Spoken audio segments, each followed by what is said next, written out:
Hi, my name's Don. I'm a melanoma patient since 2008. Got a fairly scary diagnosis back about 9 years ago and had to deal with a surgery at that point, another surgery in 2011 to deal with the same thing in a slightly different area. But I was fortunate that in both cases I didn't have any other systemic involvement.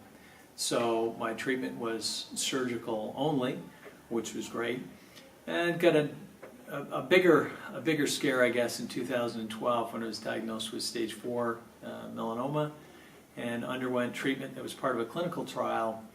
And the treatment option I was given at the time was considered very much of a breakthrough, and it certainly was for me. It was something that I benefited from almost in the first 8 weeks of treatment that I was on for almost 2 years.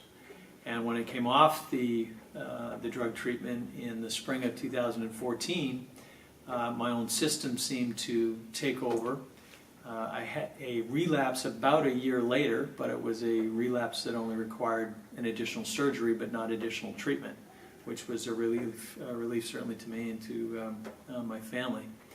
And at this point, I'm at that stage in the journey of a patient where there's nothing happening, which is obviously good news when nothing's happening. Of course, I'm very vigilant about keeping an eye open for things that might be of a concern.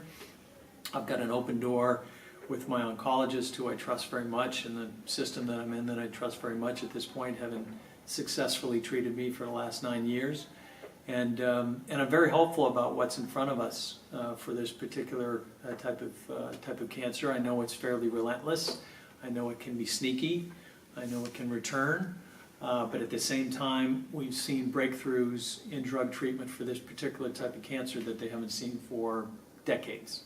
So I was very unlucky to obviously to get this disease, but I'm very, very fortunate to live in a time where we're able to have treatment that's effective in fighting it. Lessons I've learned, I guess number one would be get an education. And by education, I don't simply mean Googling every term that you ever hear connected to a particular type of cancer. I think that can be scary in itself. And the internet is full of information. Some of it's accurate, some of it isn't. You need to get in contact with physicians that you trust and oncologists that you trust. And once you've got that relationship in terms of a reasonable dialogue, and you don't always feel like you have to be an adamant advocate, a vocal, screaming patient every time you go in that you have a concern, if you've established that trust, it goes a long way.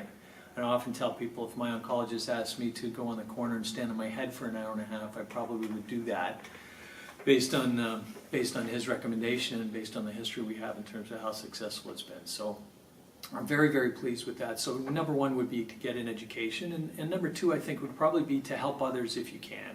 If you're in a position where you feel well enough, both mentally and physically, that you can share your experience with others and help them through it, I think that's a big thing. You can't diagnose, you can't necessarily direct, you can't provide shortcuts, of course, in our healthcare system, but what you can do is provide a shoulder or an ear and some feedback based on your own experience that may help allay someone's fears who might be going through a difficult time or difficult diagnosis. I think that's a great question. What you can do after going through an experience like this, especially when exposure to UV rays are sort of around us all the time, you can be too paranoid about sun exposure, and that's a dangerous thing too. You want to enjoy your life. You want to make sure that you're getting out and doing the things you want to do. You just have to be smarter about it. There's no question that I've become a bit of an evangelist with family and friends.